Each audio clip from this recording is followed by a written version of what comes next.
함께 봉독할 하나님 말씀은 사도행전 26장 24절부터 29절입니다.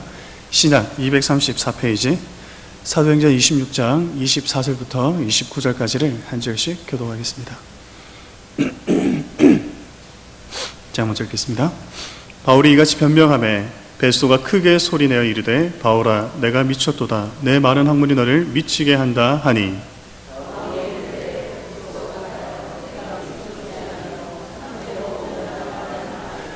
왕께서는 이 일을 아시기로 내가 왕께 담대히 말하노니 이 일이 하나라도 아시지 못함이 없는 줄 믿나이다. 이 일은 한쪽 구석에서 행한 것이 아니니이다.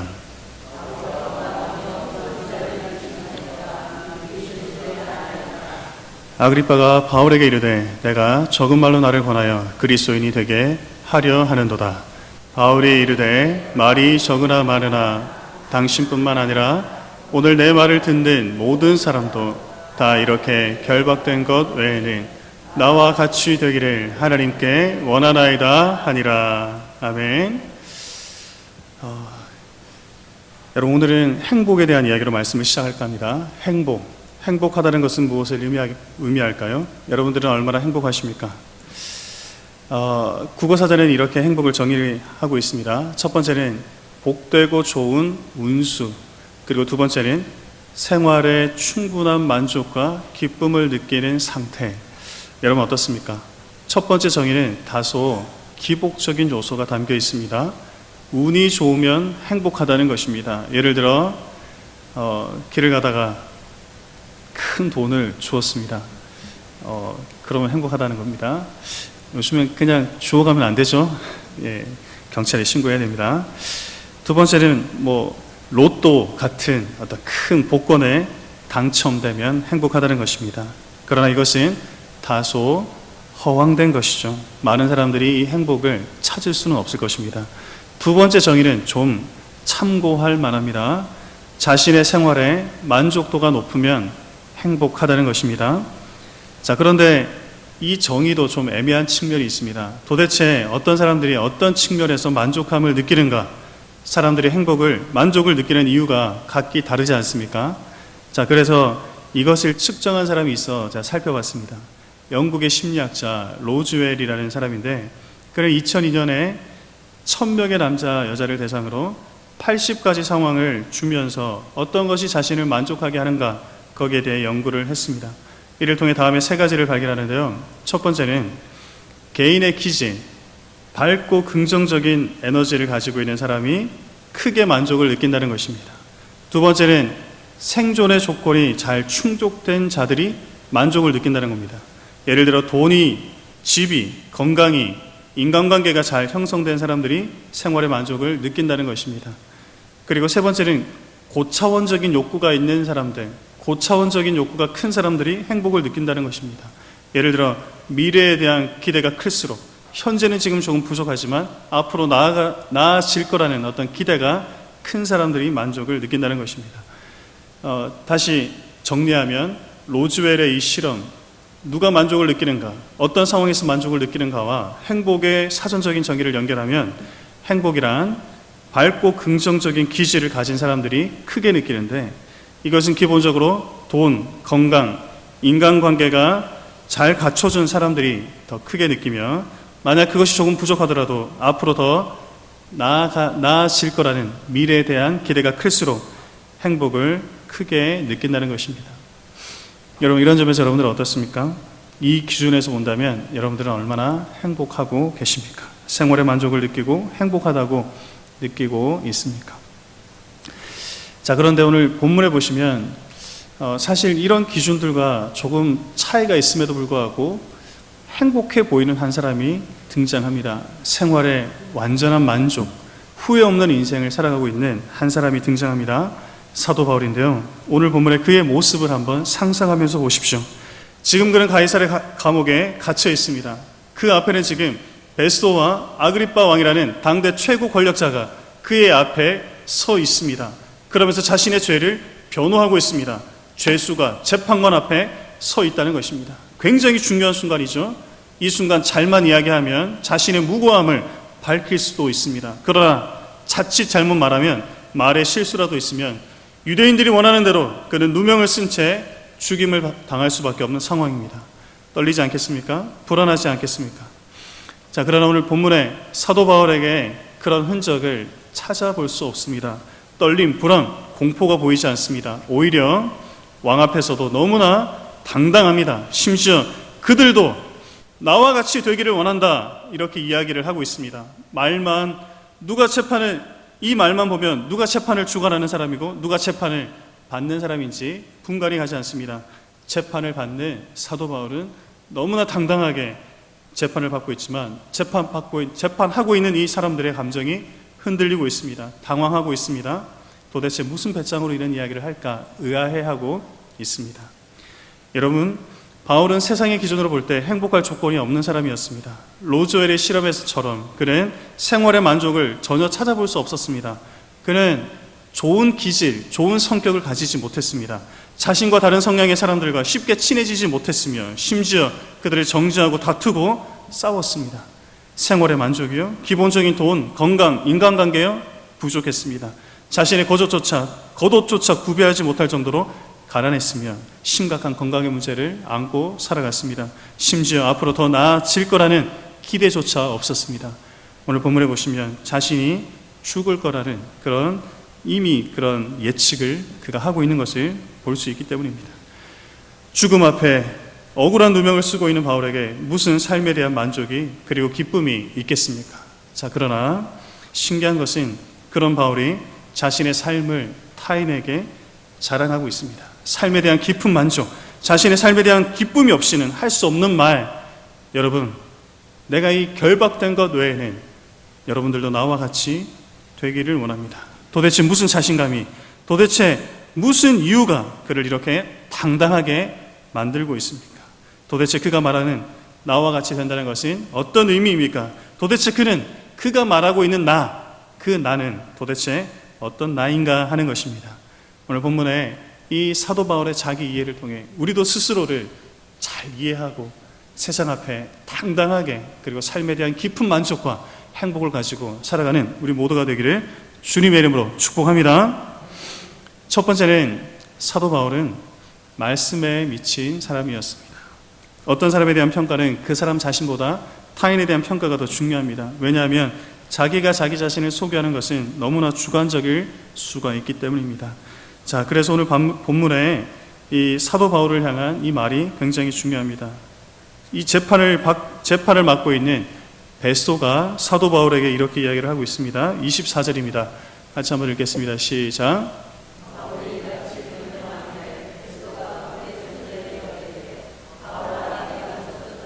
내 많은 학문이 너를 미치게 한다 하니. 여러분 본문에 보시면 베소가 바울에게 뭐라고 말합니까? 내가 미쳤도다. 베소가 보고 있는 바울은 미친 사람이었습니다. 그런데 왜 미쳤냐? 학문에 미쳤다. 학문이 그를 미치게 했다는 것입니다. 그리고 그 학문은 다름 아닌 구약 성경을 의미합니다. 구약에 대한 깊이 있는 연구와 묵상이 그를 미치게 했다는 것입니다. 구약이 예언했던 메시아가 예수님이라는 사실을 발견한 그 순간 그는 자신의 삶을 송두리째 예수 그리스도께 던졌습니다. 모든 것들을 다 배설물로 여기며 오직 주를 향해 달려가고 있는 그 모습을 보니 미쳤다라고 판단했던 것입니다. 구약이 예언했던 메시아가 예수님이라는 사실을 발견한 그 사실이 그를 미치게 하는 것입니다. 여러분, 과연 사도 바울은 미친 사람이었습니다. 말씀에 대한 새로운 이해가 모든 것들을 포기하게 했습니다. 바울이 그럴 수 있었던 것은 그리스도가 누구인지를 발견했기 때문입니다. 그토록 구약에 예언되었던 그 말씀, 그 메시아 예언, 그가 누구인가에 대한 사실을 그가 발견했기 때문입니다. 구약이 예언했던 메시아가 예수님이라는 것을 믿는 것, 그것이 자신을 의롭게 하는 유일한 길임을 발견한 것, 그것이 바로 그의 삶을 변화시켰던 것입니다. 이 진리에 대한 깨달음, 그로 하여금 자신이 누구인지를 깊이 있게 발견하게 했다는 것입니다. 진리를 가진 자신과 같이 모두가 그렇게 되기를 원하나이다. 강력하게 요청하고 있는 것입니다. 세상 앞에 당당히 맞설 수 있는 이유가 여기에 있었던 것입니다.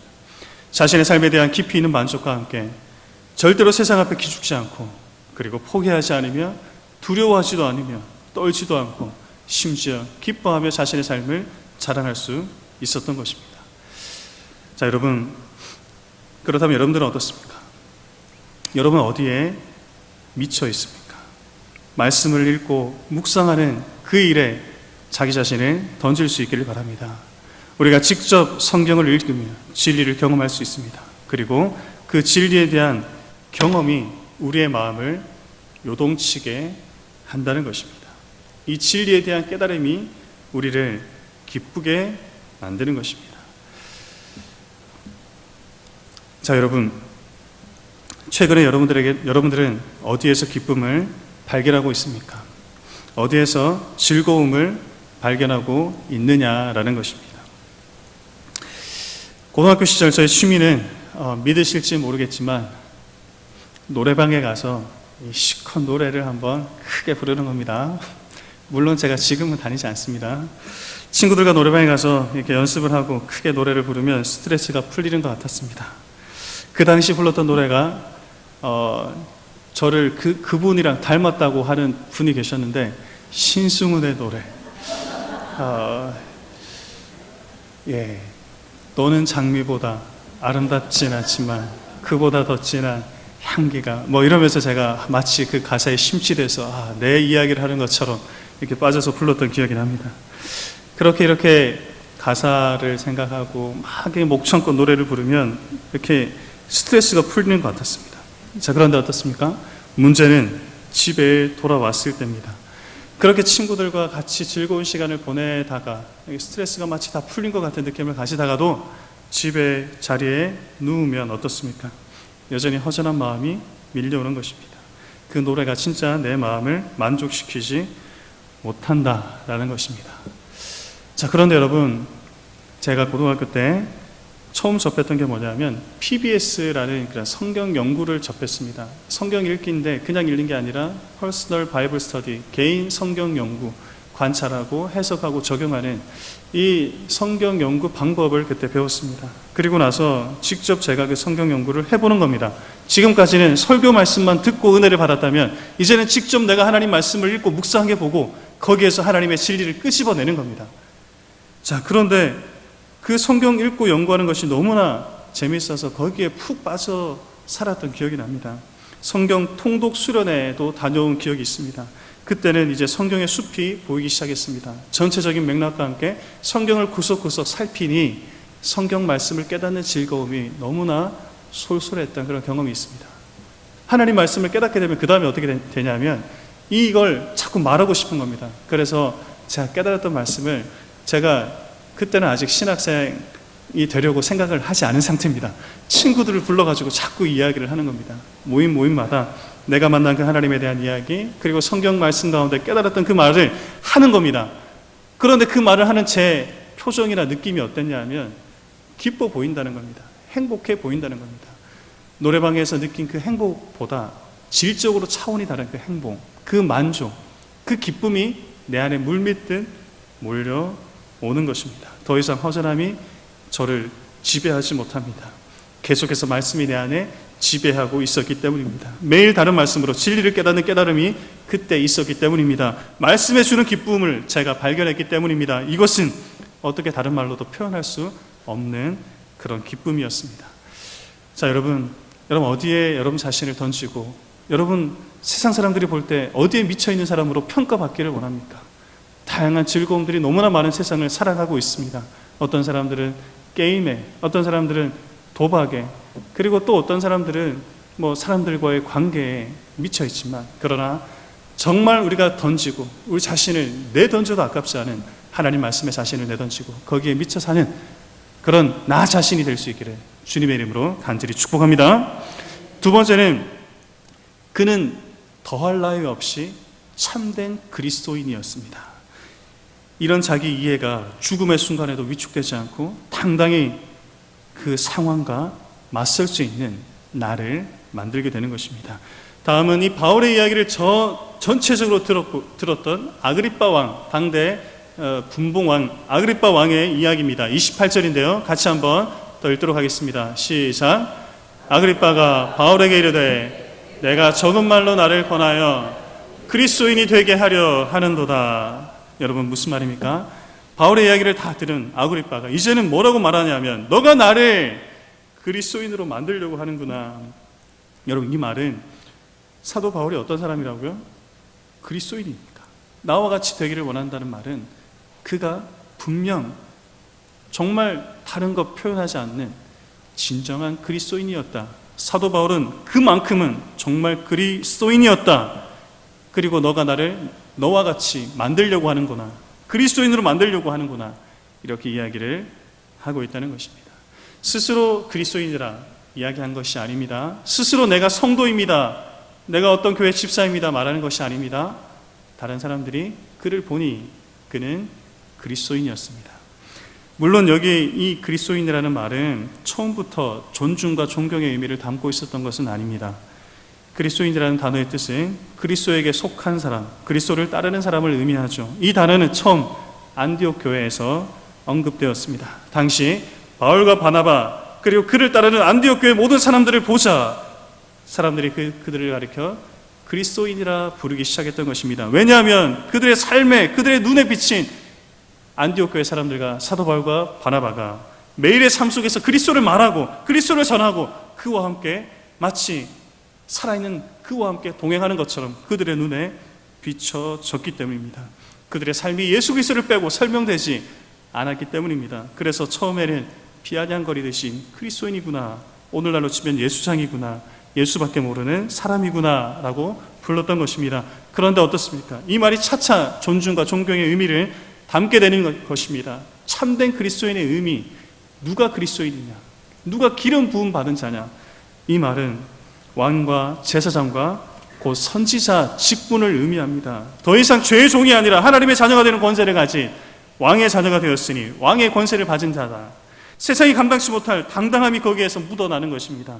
그를 믿고 따르는 우리는 이제 직접 그분 앞에 예배드릴 수 있는 제사장의 권세를 가지게 된 것입니다. 그러므로 이 제사장의 권세를 가진 그들을 보니, 그들의 신성함을 보니 그 앞에 두려워 떨게 되는 것입니다.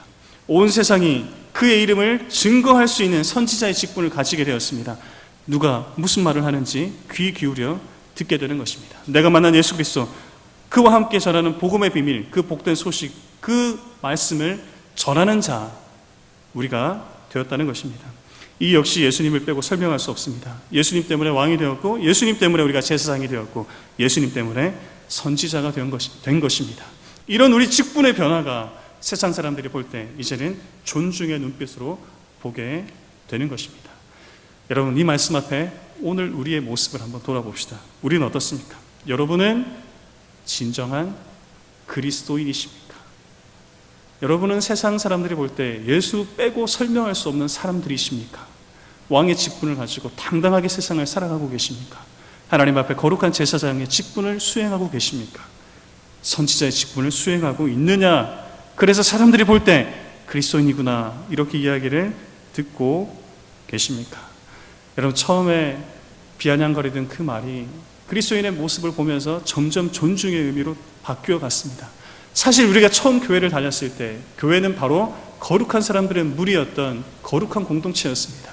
사람들이 교회를 보고 그리고 그리스도인들을 보고 존중과 존경의 눈빛을 보이지 않았습니까?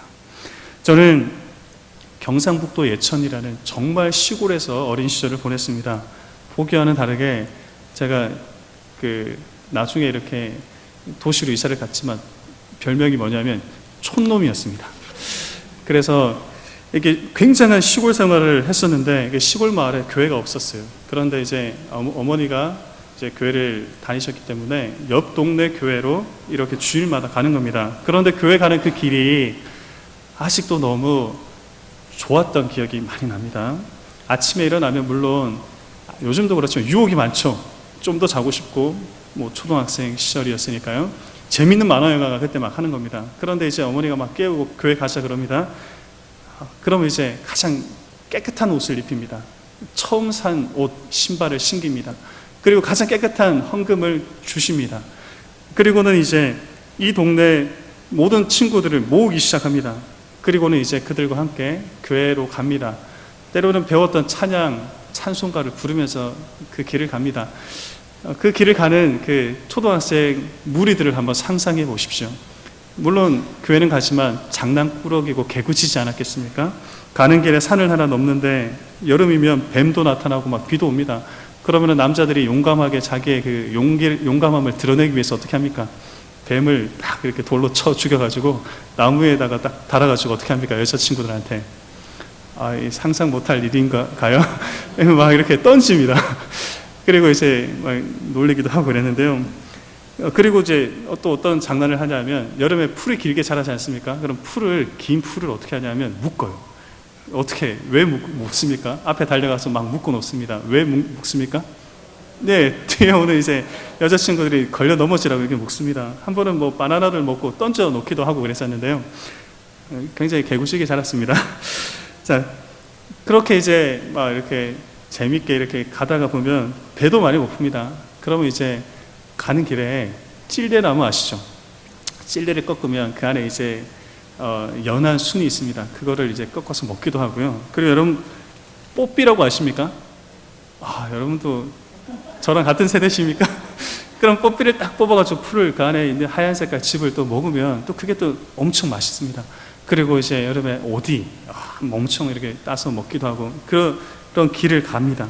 그러면 이제 동네가 가까우시면 어떤 느낌이 딱 오냐면 종소리가 은은하게 들립니다. 땡땡 예배 시간 얼마 전 그 소리가 굉장히 거룩하기도 하고 고요하게 들려오는 겁니다. 저희 교회도 보니까 종이 있더라고요. 예전에 쳤습니까? 예. 어쨌든 그렇게 이제 예배당 문을 딱 들어가면 누가 반겨주냐면 정말 저는 그때 이제 천사가 이런 존재구나 이렇게 생각했는데 사모님이 딱 기다리는 겁니다. 작은 교회이기 때문에 사모님이 주일학교 선생님이자 설교자였습니다. 그럼 사모님이 딱 기다리면서 주보도 나눠주고 잘 왔다고 이렇게 안아주기도 하고 그렇게 이제 예배를 시작합니다. 반주도 사모님이 다 하셨어요. 그리고 이제 찬송도 부르면서 이렇게 공과를 하고 이렇게 집에 올 때는 또 뭘 받습니까? 이 빵이랑 우유랑 딱 받으면서 이제 집에 먼저 오지 않고 어떻게 하냐면 어머니를 기다립니다. 어머니는 이제 어른 예배를 드리는 겁니다. 그럼 창문 밖에서 이제 어머니 예배 드리는 거, 그리고 어른들 예배 드리는 거 보면 굉장히 거룩해 보이고 정말 이제 교회는 이런 곳이구나 라는 생각이 들었습니다. 제가 살고 있는 동네는 교회가 없었어요. 그래서 제가 느끼지 못했던 거룩함, 깨끗함, 그런 신성함을 그 마을, 그 교회에서 느끼게 되는 겁니다. 여러분 어떻습니까? 그리스도인이 된다는 거, 교회는 바로 그런 의미였습니다. 그런데 지금은 상황이 많이 달라진 듯합니다. 세상이 교회를 보고 거룩함을 느끼지 못하고 세상이 그리스도인들을 보고 존경과 존중의 눈빛을 던지지 못하는 시대를 살아가고 있지 않습니까? 여러분 무엇이 문제일까요? 예수님이 문제입니까? 복음이 문제입니까? 그렇진 않다고 생각합니다. 우리가 조금만 더 정신을 차립시다. 여러분 우리가 예수님 믿고 있는 그리스도인들입니다. 여러분 어디 나가서도 깨끗하고 거룩한 말을 하고 싸우지 마시고 좋은 말 하시고 정말 거룩하게 그렇게 살아가기를 바랍니다. 집에서는 찬송가 가사가 울려 퍼지고 그리고 성경 암송 구절들이 울려 퍼지고 예배의 그런 모습이 우리 가운데 회복되어야 되지 않겠습니까? 그래서 하나님이 기뻐하신 참된 그리스도인의 모습을 회복하는 우리 모두가 되기를 주님의 이름으로 축복합니다. 자, 마지막으로 중요한 내용이 있는데요. 사도 바울은 이런 사람이었습니다. 죄 없음을 선언받은 사람입니다. 우리 30절, 31절을 같이 한번 읽겠습니다. 30절, 31절입니다. 시작.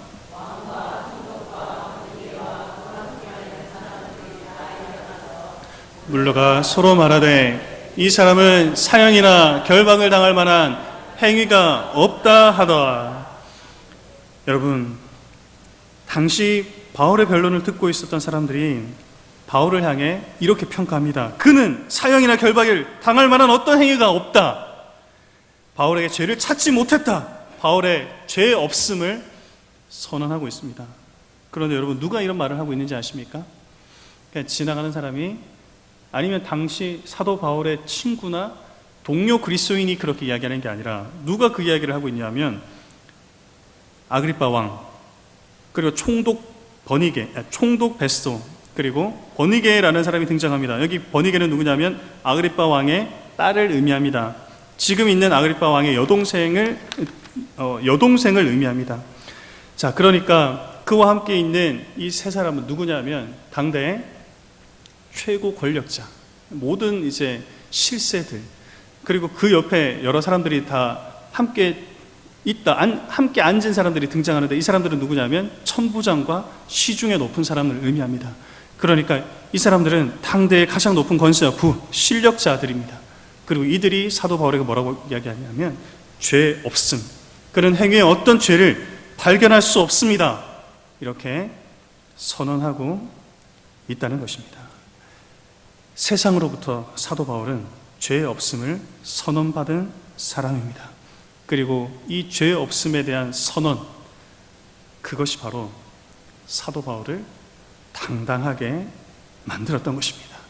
여러분, 결박된 것 외에는 여러분들도 저와 같이 죄 없음을 선언받은 사람이 되기를 원합니다. 여러분, 사도 바울은 과연 진정한 죄 없음을 선언받은 사람입니다. 세상으로부터 그렇게 선언받았을 뿐만 아니라 그가 예수 그리스도를 만난 직후에, 그가 예수 그리스도를 주로 고백한 직후에 예수 그리스도를 믿는 그 믿음이 그로 하여금 죄 없음을 선언받게 했던 것입니다. 믿음이 그를 죄 없다고 선언했던 것입니다. 여러분, 말씀을 이제 마지막으로 정리하겠습니다. 어렸을 때 우리 모두는 다 가난한 시절 지나갔습니다. 초등학교 시절 이야기입니다. 학교에서 집까지 걸어가는 집에서 학교까지 가는 그 길에 뭐가 있냐면 매점 같은 게 2개 있었습니다. 근데 어린 시절 항상 배고프고 그러다 보니 어떻습니까? 그때 용돈이 50원, 100원 이렇게 받았던 것 같아요. 그러면 이제 아침을 먹었지만 배가 고픕니까, 안 고픕니까? 그럼 가는 길에 매점에 들려가지고 돈을 다 써버리는 겁니다. 그럼 돌아오는 길에 매점이 있습니까, 없습니까? 그러면 거기에 들어가고 싶어요, 안 들어가고 싶어요? 그럼 들어가고 싶은 거죠. 근데 이제 돈은 없고 친구들 삼총사가 있었습니다. 리더격인 친구가 들어가자는 겁니다. 제가 돈 없는 거 알고 있거든요. 그러면서 너는 가만히 막만 보라는 겁니다. 그러면 어떻게 합니까? 뭐 찾는 것처럼 이야기하는 척하면서 맛있는 이렇게 캔디도 껌도 이렇게 주머니에 슬쩍 이렇게 넣는 겁니다. 제가 그 일에 동참을 했습니다. 어린 마음에 가슴이 콩닥콩닥거리면서 이렇게 그렇게 하는 걸 가지고 집에 왔습니다. 그런데 집에까지 가는 길이 캔디가 껌이 맛있었을까요? 전혀 맛있지 않습니다. 너무 불안하고 너무 막 무섭고 떨리고 그래가지고 집에 가서 어떻게 했냐면 어머니께 그 이야기를 다 했어요. 그랬더니 어머니가 어떻게 했냐면 저를 막 혼낸 게 아니라 집에서 매점까지 거리가 멀거든요. 저를 붙들고 다시 그 매점까지 가는 거예요. 그래서 뭐라고 이야기하시냐면 제 아들이 정말 잘못했습니다. 제가 잘못 키웠습니다. 미안합니다. 그러면서 사죄하고 그리고 배상하고. 근데 이제 예전에는 요즘 같으면 막 경찰서 막 불러가지고 그렇게 하지 않겠습니까? 그런데 또 그걸 다 용서해 주는 거예요. 그런 기억이 저한테 있습니다. 무슨 말이냐면 우리가 죄를 지으면 당당합니까? 당당할 수 없습니까? 당당할 수 없습니다. 우리가 뭔가를 잘못하고 나서 당당할 수가 결코 없습니다. 제가 만약에 그날 그냥 잤다면 제가 발을 뻗고 잘 수 있었을까요? 비록 좀 부끄럽고 미안하고 정말 어머니한테도 정말 눈을 들 수가 없고 쥐구멍이라도 숨고 싶은 심정이었지만 그렇게 이야기하고 집으로 돌아오는 길이 그렇게 발걸음이 무겁지만은 않았다는 것입니다. 죄사함의 은총을 받은 자만이 당당함을 누릴 수 있습니다. 여러분, 우리가 죄를 짓고도 이렇게 불안하다면 우리가 태어날 때부터 가지고 있었던 이 헤어날 수 없는 죄의 굴레, 원죄를 가지고 태어나잖아요. 우리가 아이들도 태어나지만 아이들도 죄가 있습니다. 악합니다. 그 모든 죄를 위해서 누가 죽어주셨냐면 예수님이 죽어주신 거예요. 우리가 예수님을 믿지 않고 어떻게 당당하게 죄 없음을 선언받고 살아갈 수 있느냐. 자, 여러분 어떻습니까? 여러분들은 죄사함을 받았습니까? 죄사함의 은총을 받았습니까? 예수 그리스도를 진정으로 주로 믿으십니까? 그러면 여러분 좀 당당해야 되지 않겠습니까? 예수님 믿고 우리가 날마다 실수할 수 있습니다. 그러나 여러분, 주일날 교회 오는 의미가 무엇입니까? 하나님 앞에 다시 한번 우리의 죄를 내어놓고 사죄의 은총을 받기 위해서 오는 것 아닙니까? 그리고 나서는 또 어떻게 해야 됩니까? 세상에서는 당당하게 사는 겁니다. 그래서 저는 월요일이 좋아요. 월요일이. 사람들은 월요병 해가지고 다 힘들어 하는데, 정말 여러분 예수 잘 믿는 사람들은 언제가 좋냐면 주일이 제일 좋고요, 그 다음에 월요일이 좋아요. 받았던 은혜 때문에 마음에 벅찬 감동을 가지고 하루를 살아가는데, 어찌 여러분들 월요병으로 막 힘들어하고 나 못 가겠어 이렇게 할 수 있겠습니까? 그죠? 세상을 만날 그 기쁨, 나의 나됨, 그 놀라운 자신감. 제가 원래부터 이렇게 자신감이 있고 막 저가 좀 어떻게 보이십니까, 여러분들? 어떤 사람들은 막 이렇게 좀 조용하다. 아유, 어떤 사람은 또 막 웃으시는, 어떤 사람은 좀 제가 좀 열정적으로 보이지 않으십니까? 자, 처음부터 그렇지 않았습니다. 여러분, 예수 믿는 사람들은 그럴 수 있습니다. 왜냐하면 예수님 때문에 내가 죄 사함을 받았기 때문에, 예수님 때문에 내가 그리스도인이라는 직분을 받았기 때문에, 예수님 때문에 내가 말씀의 은혜를 아는 자가 되었기 때문에, 여러분 이 놀라운 사실을 기억하고 정말 세상과 맞서서 당당하게 싸워 이기며 나의 나됨을 기억하고 살아가는 우리 모두가 되기를 주님의 이름으로 간절히 축복합니다. 잠깐 기도하겠습니다. 하나님 아버지, 감사합니다. 이